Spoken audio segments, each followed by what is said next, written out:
So hello everyone, my name is Daiane, and I cannot see anything else than my slides, so I'm blind now. And today I want to talk a little bit about having several BSP layers at the same time in your project or your environment. So I separated this presentation in three parts. I will start with some motivation, then I list some points to pay attention, and then I use LMP as an example of those points of attention that I listed. So let's start with the motivation. When I think about multiple BSP living in the same environment, I think basically in prototyping the same project in different hardware, or if you prefer another word, benchmarking the same application in different hardware. Another possible way use case is to have a product and you must change the hardware. So you already have everything working on some hardware and you have to change that. And maybe the easier path to go is to just include the other BSP for the new hardware. But there is also what I call special case here, that sometimes you don't know what will happen in the future, and it's better to have something that you can escalate in the future.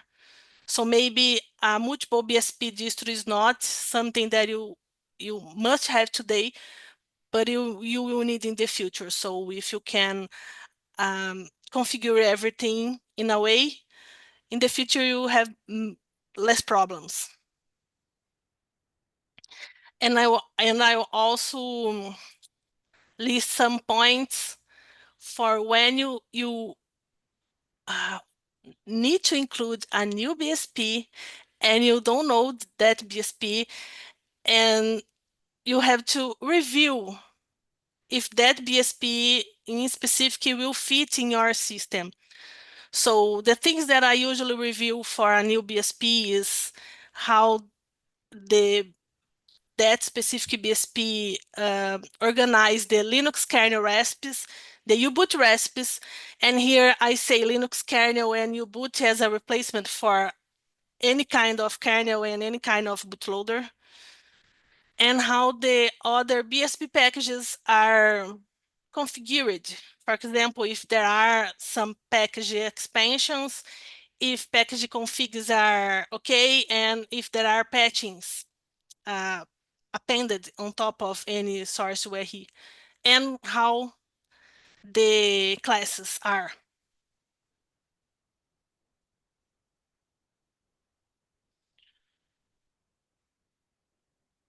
And sometimes you have a BSP that use the same recipe name for different source URIs. And this can be a problem when you are merging two BSP layers. And sometimes a BSP does not exactly configure the BSP packages in a way that that recipe will only impact the right board. And the one that I hate the most is when some variables is not overridable and the BSP uses a strong assignment. This is only when you are reviewing if the new BSP can fit or not. Okay, so now I want to go to the examples of everything that I just said, because this is very simple. So I only gather some examples here to illustrate what I just said. And for that, I'm going to use the LMP. And LMP is something that has a documentation in that is the link docs founders.io, and the meta layer for that is metalmp, which is in GitHub. And LMP is a good example for this because it's very overridable. So we always try to make this in a way that a lot of variables are possible to be replaced, overrided. So we separate all the recipes, we organize the recipes and the classes in two base metalayers, the base and the BSP, only to get these things organized in a, let's say, beautiful way. So the base includes the chains for things that we think is more kind of base, and the BSP is for the BSP layers. So for example, the classes that we create, we place in the base meta layer. And only to illustrate how many BSP layers we include, I took the manifest that we use. It's only a snapshot. So we have Freescale, Intel, Raspberry, ST, Xilinx, Tegra, and TI. And this is the list of supported boards. This is only to illustrate that everybody lives together in the same meta layer. And now I start to really go to the examples. And here I list all the different Linux recipe names that I have. No, I don't have. The meta layer has. So this slide is an example of how you can name the same thing. It is all about Linux kernel here. Of course, there is the Linux firmware there, but we have the Linux LMP, the Linux LMP FSLC, IMAX, and each one of these is compatible to a set of machines and has a different source URI. So in this way, we can choose which Linux we are going to use for each machine as a preferred provider. And the recipes does not overlap over one and the other. So we have a long list of different kernels. For example, we have a different Linux recipe for the Linux RT. So we have different Linux recipes, and we use, for the configuration kernel, we decide to use LMP kernel cache, which is a fork for the kernel cache from Yocto. And we try to standardize all the kernels using the same configuration. So this is only a way we decide to organize this. When you are dealing with different machines, you have to decide how you're going to configure all the kernels.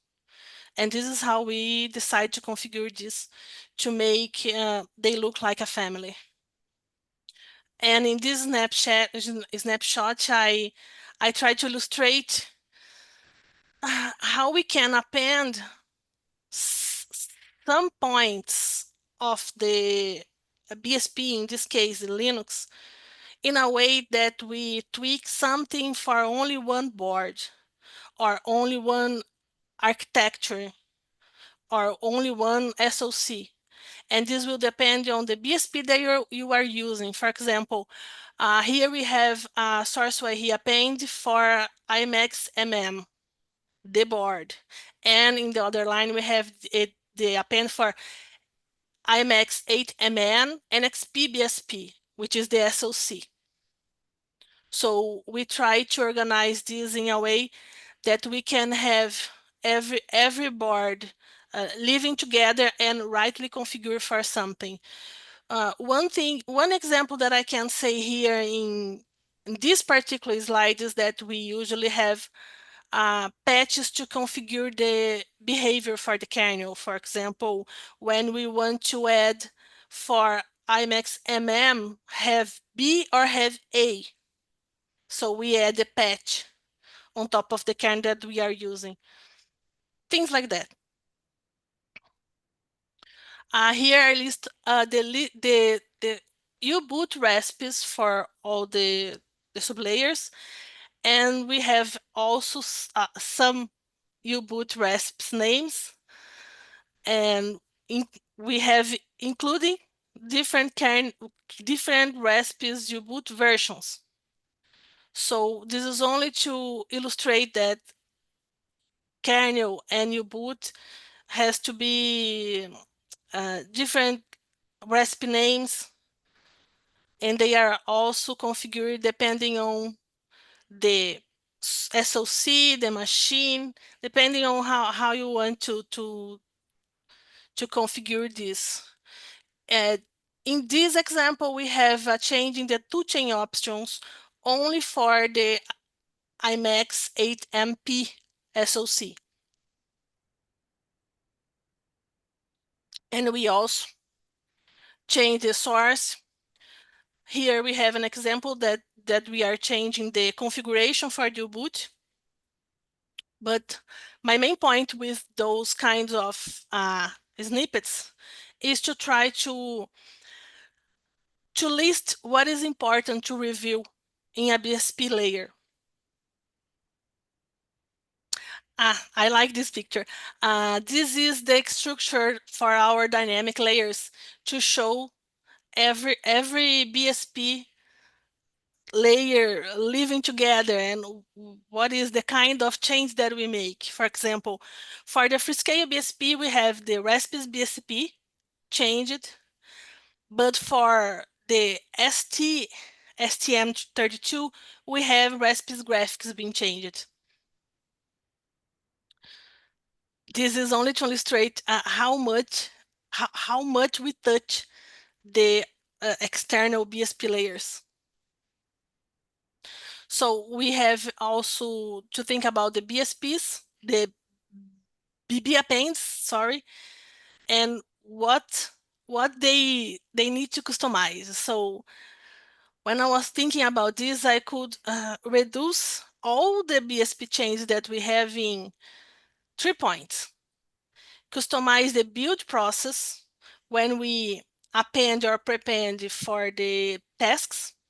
And here in this snippet, I decide to show the change for the do compile for the IBEX boot. And we also have a lot of changes in the source URI, the source code, for patches, for when we want to backport stuff for the version we are using, or fix something that we decide to fix, and to customize the behavior. Sometimes we only change how the default is. So we decide we does not want that default. One classic example would be the kernel command line. So we have this, and we also customize the package config for the packages that we want to configure. And here in the snippet, I have an example of do compile that prepend for 3 different SoCs. Only to illustrate that we have the append for the do compile for that recipe. We have the prepend for 3 different SoCs. So it's a very modular development. Okay, this is the main file that LMP includes that make a lot of configurations for every machine. So here we have configuration for machines and for SLCs. And it's a very long file. I struggled to decide how to show this, but I decided to take only the very first lines, only to illustrate how to gather this information, how we decide to gather this information, and present this in a way that we can take a look in this file and understand what difference from the full BSP we have. So in this file, we the first bullet is the link for the file in GitHub. So in this In this file, we have basically, we change basically the variable for the list of installed DTBs. Sometimes we include DTBs, sometimes we remove DTBs. We have some configuration on how the root file system is configured. We have configuration for images, and we have the preferred providers depending on machines and SoCs. And we have the Linux and U-boot configurations. So this file is a huge file for all the machines that we have here at the beginning. We begin with B for BeagleBone, but we have the same for all the machine. So only to illustrate how much you can change from a BSP layer from your BSP. So sometimes when you are including several BSPs in the same to build at the same time, maybe you want to build this in a way that they will match. And for the special case, sometimes you have already your project defined and you want to include a new hardware. So the new hardware, you also want that to match your environment. And this is my last slide, and I only show here the list of the classes that we have. And here we have the classes that are specific for the LMP, because we decided to do this way and only do stuff that we want. For example, LMP disable GPL v3, but we also have here classes to change the behavior from upstream classes. For example, the kernel fit image and the U-boot fit image. So we try to standardize how those classes work for each BSP. And thanks, that's it.